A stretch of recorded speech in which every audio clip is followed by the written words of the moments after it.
Hello students, welcome back. आज chapter 2 का हम लोग देखेंगे इम्पॉर्टेंट क्वेश्चन। तो चैप्टर 2 का आपने एमसीक्यू लगा ही लिया होगा, नहीं लगाया तो आप जाके पर एमसीक्यू चैप्टर 2 का लगा लीजिए। ये हमारा सैम्पल पेपर है चैप्टर 2 का। तो देखते हैं कितने क्वेश्चंस आपके सही होते हैं। तो स्टार्ट करते हैं। In order to obtain all the pertain fact about the job, what should a human resource manager होगा यहाँ पे, शुड डू। तो ह्यूमन रिसोर्स मैनेजर को क्या करना चाहिए? तो सही आंसर आपका यहाँ पे होगा जॉब एनालिसिस। तो पर्टेन फैक्ट्स के लिए हमें जॉब एनालिसिस करना होता है। Next, what is done upon on going job. On going job मतलब कोई जॉब चल रही है, उसमें आप क्या कर सकते हो। तो ऑन गोइंग जॉब में एक ही काम किया जा सकता है, वो है जॉब एनालिसिस। तो पॉइंट नंबर फर्स्ट सही आंसर है।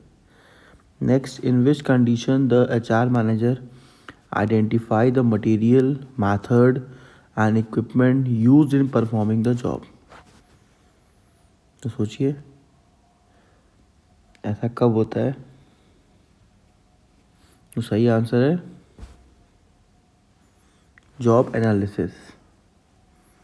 नेक्स्ट आते हैं, in which condition the HR manager identify the job timing, significance, complexity and sequence of the job. अब यहाँ पे जॉब टाइमिंग की बात हो रही है, significance, importance, complexity and sequence of the job. तो एचआर मैनेजर कब ये सब चीज़ें आइडेंटिफाई करता है? तो सही आंसर है आपका इसमें point number first job analysis. Next है, what define the purpose and the scope of the job. तो मतलब जॉब का पर्पस और स्कोप क्या डिफाइन करता है। अगर आप जो पर्पस और स्कोप की बात करते हैं तो किस में ये आएगा, क्या स्कोप है, मतलब कोई भी काम करने का क्या स्कोप है। तो सही आंसर इसमें है आपका job description, point number third. Next आते हैं, what is the written record of the appropriate and authorize content of the job is known as. तो रिटन, एप्रोप्रिएट और ऑथराइज, मतलब रिटन भी है और ऑथराइज भी है, तो उस कंडीशन पे उसको हम क्या बोलेंगे। तो सही आंसर है आपका जॉब डिस्क्रिप्शन। नेक्स्ट आते हैं, what differentiate the one job from another job and setup it's outer limit. तो एक जॉब को दूसरे जॉब से डिफरेंशिएट करने का काम कौन करता है। मतलब दो तरीके के जॉब हैं, तो ये जॉब अलग है, ये जॉब अलग है। तो ये कैसे आप पहचानेंगे, क्या देखेंगे कि आपको समझ में आएगा। तो सही आंसर है आपका जॉब डिस्क्रिप्शन। हर एक जॉब का जॉब डिस्क्रिप्शन अलग अलग होता है।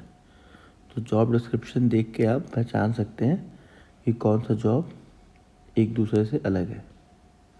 ठीक है, ये एक स्टेटमेंट होता है जो कि आप कंपनी में अगर जॉब करने जाते हो तो उससे मांगोगे एचआर से, तो वो आपको दे देगा, तो आपको समझ में आ जाएगा कि हाँ मुझे यहाँ पे क्या काम करना है। नेक्स्ट आते हैं, which document help in identify the job and give a clear idea of what the job is. तो देखिए अभी मैंने आपको समझाया ना, एक क्लियर आइडिया। भाई हर एक कंपनी में देखिए हर एक जॉब प्रोफाइल का अलग अलग नाम होता है। जैसे customer care executive, sales manager. ठीक है, तो अब सेल्स मैनेजर कुछ कुछ कंपनी में सेल्स मैनेजर डायरेक्टली जाके सेल्स करता है, कुछ कंपनी में सेल्स मैनेजर को एग्जीक्यूटिव दिए होते हैं। तो आपको कैसे पता चलेगा कि आप किस कंपनी में। देखिए आपकी कंपनी में क्या होता है, आप तो नई कंपनी में गए हो जॉब ज्वाइन करने के लिए, तो उस कंडीशन पे आप क्या मांगोगे, जॉब डिस्क्रिप्शन, कि सर अपने यहाँ सेल्स मैनेजर का जॉब डिस्क्रिप्शन दिखा दीजिए। तो आपको आइडिया हो जाएगा कि यहाँ मुझे जाके डायरेक्टली सेल करना है कि मुझे टीम लीड करनी है। ठीक है, तो जॉब डिस्क्रिप्शन ये आपको बताता है। अब आते हैं next, what is the written statement of the qualities required for preparing a job is known as. तो अब यहाँ पे क्या है कि क्या क्वालिटीज़ चाहिए आपके अंदर, ठीक है, इस जॉब को करने के लिए। ये भी एक स्टेटमेंट ही है, तो यहाँ पे कंफ्यूज मत होइएगा कि जॉब डिस्क्रिप्शन होगा क्या। नहीं, जॉब डिस्क्रिप्शन में होता क्या है, क्या करना है ये लिखा होता है। कैसा एम्प्लॉय चाहिए, मतलब यहाँ पे एलिजिबिलिटी की बात हो रही है। तो एलिजिबिलिटी की जब बात होती है तब हम लोग का सही आंसर क्या है, जॉब स्पेसिफिकेशन। स्पेसिफिकेशन में हम लोग एलिजिबिलिटी देखते हैं, ठीक है, कि are you eligible for that particular job और नॉट। तो सही आंसर इसका जॉब स्पेसिफिकेशन है, ठीक है। इसको मैन पावर स्पेसिफिकेशन भी बोलते हैं कभी कभी। तो जॉब स्पेसिफिकेशन है। चलते हैं आगे। Which statement asks for the minimum acceptable human qualities required for the purpose to perform the job. इसमें क्या है कि मिनिमम ह्यूमन क्वालिटीज़, मतलब हमको मिनिमम चाहिए कि आप MBA किए हो, हमको मिनिमम चाहिए आपको 2 ईयर एक्सपीरियंस होगा, तभी हम आपका इंटरव्यू लेंगे। तो ऐसा कहाँ लिखा होता है, तो सही आंसर है आपका जॉब स्पेसिफिकेशन। नेक्स्ट आते हैं, what is prepare after job description. तो जॉब डिस्क्रिप्शन के बाद क्या प्रिपेयर करते हैं, तो सही आंसर है जॉब स्पेसिफिकेशन। पहले डिस्क्रिप्शन बनाते हैं कि क्या क्या काम करना है, फिर हम डिसाइड करते हैं कि कौन लोग इसको कर सकते हैं।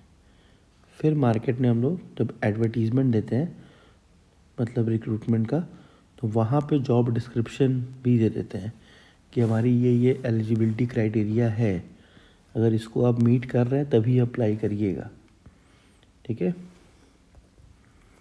नेक्स्ट है, if more task is added to the job such process is known as.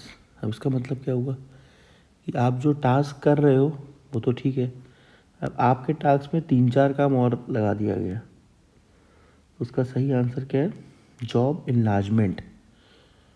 Job enlargement में क्या होता है, जो आप काम कर रहे हो वो तो ठीक है, अच्छी बात है, लेकिन 1-2 चीज़ और आपको जिम्मेदारी दे दी जाती है, ठीक है, काम आपका बढ़ा दिया जाता है, इसीलिए इसको बोलते हैं job enlargement. Due to variety of task and employee gets the opportunity to make greater use of his hand and skill, this statement is applicable in which case.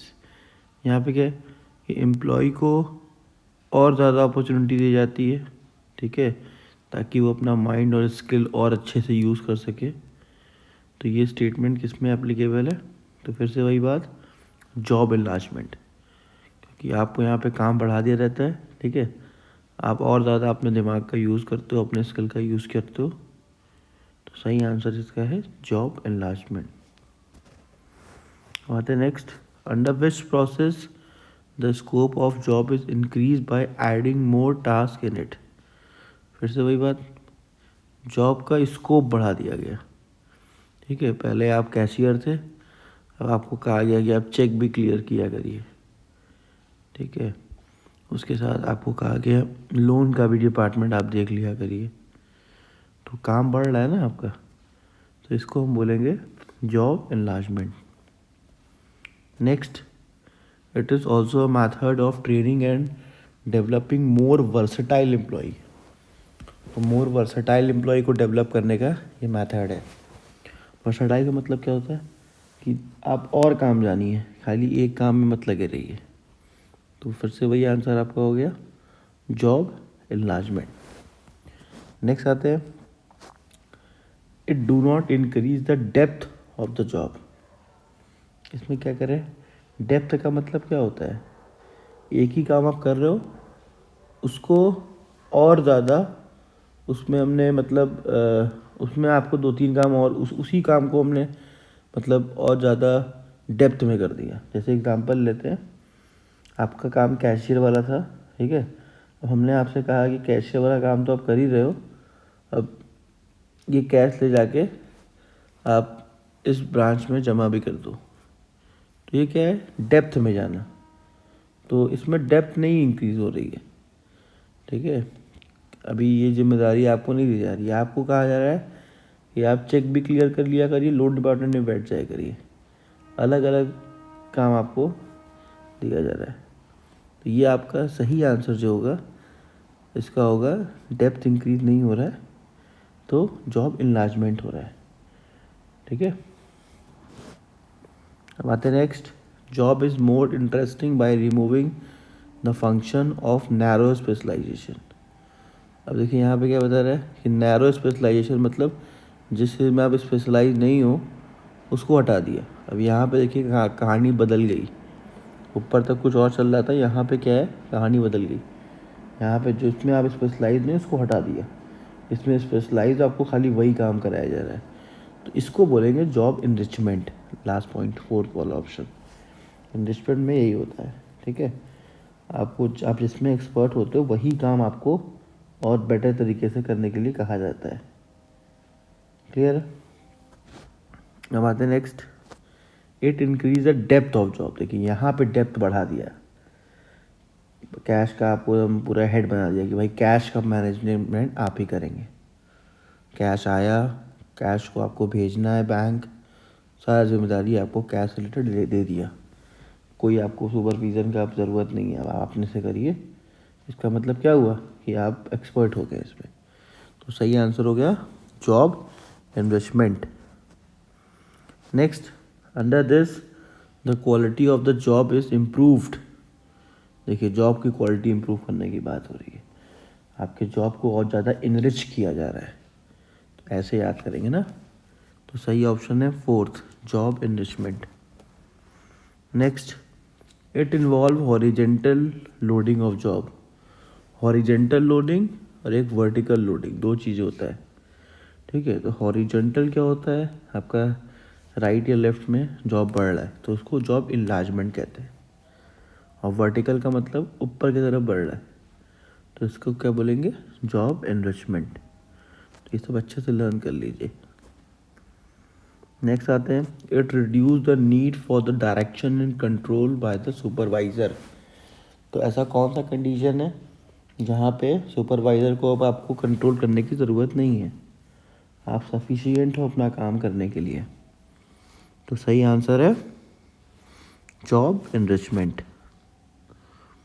Next आते हैं, it is the process by which management determines how an organization should move from its current manpower position to its desired manpower position।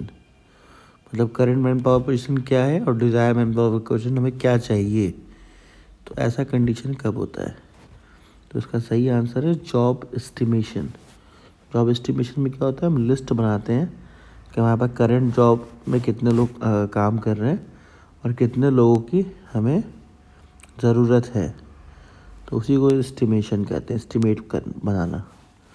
सही answer है job estimation. Hope आपको video अच्छा लगा होगा, और अगर आपने इसके पहले वाला वीडियो नहीं देखा है इसी चैप्टर का, ये जो मॉडल पेपर है, ठीक है, चैप्टर वाइज जो हम लोग बना रहे हैं, तो उसको ज़रूर देखिएगा प्लेलिस्ट में जाके, business studies, ISC business studies class 12th में, तो आपको सारा चीज़ वहाँ मिल जाएगा। और कुछ टॉपिक्स भी है उसमें, आप देख सकते हो, कुछ टॉपिक्स भी प्लेलिस्ट में जाके पढ़ भी सकते हो, ठीक है। सारे नहीं लेकिन कुछ हैं, ठीक है। तो अगर वीडियो अच्छा लगा तो उसको प्लीज़ चैनल सब्सक्राइब करिए और शेयर करिए। Thank you.